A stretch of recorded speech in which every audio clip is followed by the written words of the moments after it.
محمد توفيق شقيق أكرم توفيق يفجرها.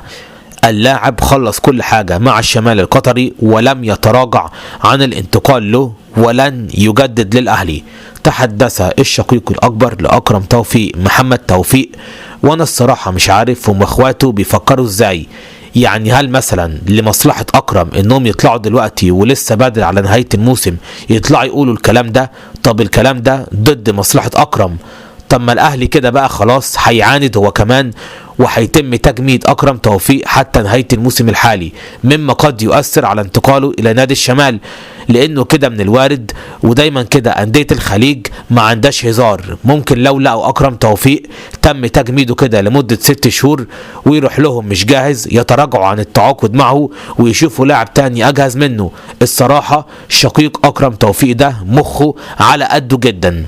تحدث شقيقه محمد توفيق وقال: أكرم توفيق خلاص أنهى كل اتفاقاته مع نادي الشمال للانضمام لصفوفه بداية من الموسم الجديد، وكل ما تردد عن رغبته في التراجع عن التعاقد لا أساس له من الصحة. لن يجدد عقده مع الأهلي وهو خلاص أصبح لاعبا في الشمال بدءا من الموسم الجديد.